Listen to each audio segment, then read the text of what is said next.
what's up? It's Common, guys, and Bad Blood delivered. Every match was great, and a certain someone has returned to the WWE to finish some business. So, with that being said, here we go. First up, we had Drew versus CM Punk. Now, I thought in the beginning this should have been the main event. Obviously, WWE delivered in another way. I'm keep teasing it because it's very electrifying how WWE ended this event. But for the match itself, CM Punk versus Drew, wow.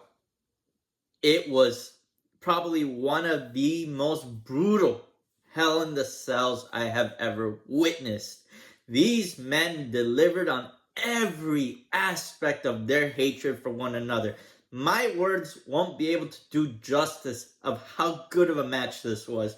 And just to describe the insanity that I witnessed, Drew and CM Punk were both busted open. Drew threw CM Punk through a table. Drew and CM Punk recreated the famous Stone Cold Bret Hart sharpshooter moment. Drew began to pray to CM Punk, asking him for mercy, only to deliver a low blow to him. Drew began to shower CM Punk with his special beads. And it was at this point that CM Punk snapped. All the hatred, with all the dislikes, CM Punk used that energy, got one on Drew, was able to tie an iron chain to his leg, and delivered a go to sleep on Drew McIntyre, winning the match. Wow, it was so good. The images I showed you are only just a snippet of everything that happened in that match because there's so much that happened. I would rate this match almost as perfection and a great way to end their trilogy of matches. The best one out of the trilogy, in my opinion. Where do these two men go from now? From here? I have no idea. They should just get free reign for whoever they want to work with after this match. That match, we have Nia Jax and Bayley going for the WWE Women's Champion belt. Obviously, going into this match, you have Tiffany Stratton looming in the background, whether she's going to cash in or not. But for the first half of this match, it's actually really interesting because Bayley seemed to have it together and was actually going to beat Nia Jax. Now, what happened was that Bayley and Nia, through their wrestling one another and kind of throwing each other around, actually knock out the referee. And it's a shame because Bayley had Nia Jax pinned for over the 3 count while the referee was trying to regain consciousness. Because the referee was knocked out, we have Tiffany Stratton running interference for Nia Jax, which leads to a very awkward moment. Because while Nia Jax was knocked out, Tiffany was trying to help Nia, but the referee, while regaining consciousness, saw the briefcase on the floor and thought it was going to be a cash-in. Nia wakes up like Michael Myers to witness the ref holding the briefcase. Now, Tiffany Stratton doesn't actually cash in, so the match continues as is, but because Tiffany Stratton did cause a distraction, Nia Jax is able to retain. I don't necessarily know when Tiffany's going to cash in, but because of Nia witnessing Tiffany almost kind of do it, possibly, I do think the cash-in is happening very soon. Next up, we had Damian Priest versus Finn Balor. Finn kind of refused to do what he usually does, which is work on a specific area of the body on Damian Priest, rather just trying to finish the match as quick as possible, almost like he didn't really want to wrestle Damian Priest. Wow! Damian Priest was more angry throughout the match, trying to deliver more finishers as quick as possible, trying to unleash a world of pain on Finn. Both these men were wrestling great, and then ultimately, as you know, the Judgment Day distraction comes into play. Carlito arrives on the scene trying to distract the ref, leading to JD attacking Damian Priest from behind. In this distraction that Finn Balor finally chooses that he's going to deliver all the finishers all at once on Damian Priest, but Damian Priest refuses to go down, and Damian Priest delivers a choke slam on Finn, putting him away. Now, during the distraction, people were yeeting in the crowd, basically wanting Jey Uso to come out and help. I'm happy Jey did not, because this is something Damian Priest needed to do. Now, as where Damian Priest's future is going, I don't think this is the end of the Judgment Day in the sense of him just picking a new opponent. I'm pretty sure there's going to be some sort of rematch. As for the Judgment Day, seeing their loss again on a pay-per-view and a PLE, well, I think the Judgment Day, we can safely say, is done, because from what I witnessed as to the next match, Liv Morgan and Rhea Ripley, I think Dominic and Liv are going their separate ways from the Judgment Day, and the Judgment Day as a whole are slowly losing steam. Finn will probably go next by himself, leaving Carlito and JD McDonough without a team. That's my opinion of how things are going to slowly start to unravel, but the Judgment Day, in my opinion, has begun to lose steam, losing twice back-to-back on a PLE. You just don't look that good, and the only team that you can beat is the LWO. Again, not looking good as a whole for the group. Match is Liv versus Rhea Ripley for the women's title. Now, the reason I said that Dom and Liv are going their separate ways is because you literally have an entrance where Dominic enters like Eddie Guerrero. Eddie Guerrero was never once part of any dark faction. He was the Latino Heat. Dominic is fully embracing at this point the Eddie Guerrero style, which is I lie, I cheat, and I steal.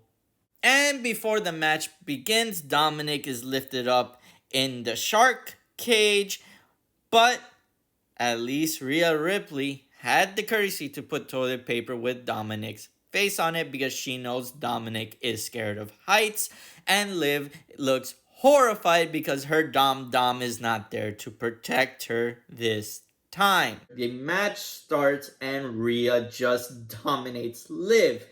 What makes it somewhat interesting is that they play up the fact that Rhea had a leg injury prior to this match. She did recover from it, but not fully, which allows Liv to exploit that part of Rhea's body, and that's how they kind of mount the offense. But Dominic, using his prison skills, is able to unlock the cage and start trying to climb his way down.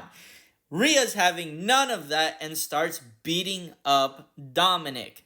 It's the same problem Drew and CM Punk have.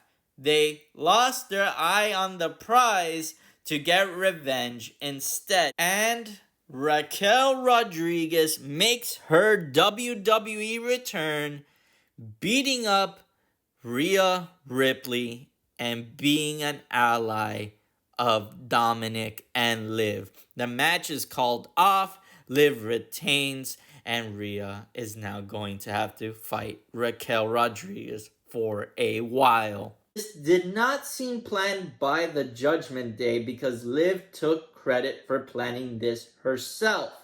So that I stand by what I said, which is Dominic, Liv, and Raquel are going off on their own away from the Judgment Day with Rhea Ripley. Now, WWE can take this in different ways as Rhea and Raquel have their feud. Liv could defend the title against other women in the WWE.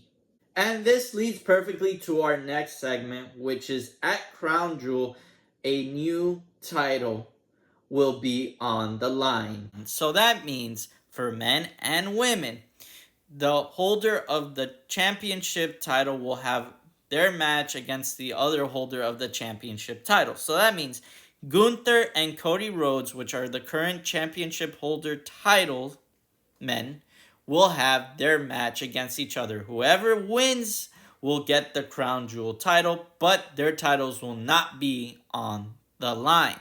As for the women, that would mean Liv and Nia Jax will have their match at Crown Jewel. Gunther comes out to celebrate, saying that he's going to win the title. He throws some insults to Goldberg because Goldberg was his favorite wrestler, but not really. That was a lie, leading to a potential matchup between Gunther and Goldberg. But before anything could happen between these two men, Sami Zayn comes from behind and attacks Gunther. Gunther and Sami Zayn will have their title match Monday night on Raw. Now, let's talk about the finale. The main event. Roman, Cody Rhodes versus Jacob Fatu and Solo Sikoa. Roman's introduction was led by an orchestra. Cody's was led by a band. Great introductions for both these men. And then the chant started. The crowd was roaring OTC because that's what they wanted. Both these men could not decide who would start off the match, but Roman gave it to Cody. Jacob Fatu started off the match for Solo, but because the crowd was just going insane and wanted to see Roman, well, the tag was made and Jacob Fatu tagged in Solo, and so started the match. The match itself was alright because you could tell that Cody and Roman were holding back significantly their talent because they know that if they went full on, there just wouldn't be much believability allowing Solo and Jacob Fatu to even get hits on them. The match, as it went on, Cody took out Jacob Fatu, leaving Solo and Roman basically by themselves when the Bloodline other members ran interference, but Jimmy Uso returns to save Roman and Cody, allowing for Roman to hit the spear and get the 1, 2, 3. As Roman and Jimmy leave the ring, the Bloodline bring in Cody Rhodes and start beating on him. And Jimmy asks Roman to do the right thing, keep his promise, and help Cody, which Roman does. Roman clears the ring. Both Cody and Roman have a stare down, and that's when the electricity. That's when. Do you smell what The Rock is cooking? He has come back to the WWE. And he looks pissed. He gave Cody and Roman a look that a father looks at his two children in just disgust. He is back because he is ready to lay down the smackdown on both Roman and Cody. Roman probably for betraying the Bloodline, and Cody because the man just does not like Cody Rhodes. The show ends with The Rock's return. Backstage, we find out that Kevin Owens was super mad at Cody Rhodes. Kevin Owens turns heel, attacking Cody Rhodes backstage. Where is all this going? Well, I think personally, Rock and Roman are setting up their match for War Games because it's the only way you're going to have the old bloodline versus the new bloodline. I think Jay and Sami Zayn are going to be involved in that match. As for where Cody's going, I think with the heel turn of Kevin Owens, I think it's going to be Kevin Owens and Cody's rematch time. Also, Cody does have a match at Crown Jewel against Gunther. So we already know where that's happening, but I think those are the two next matches for Cody. I do think because Kevin Owens turned heel, we are going to get some friction between Randy and Kevin Owens, possibly because the Crown Jewel match is already set for Gunther and Cody. We will get a Kevin Owens Randy match at Crown Jewel. Kind of hoping that happens. But with that being said, let me know what you thought of Bad Blood in the comments down below. Please like, share, and subscribe. As always, see you on the next one.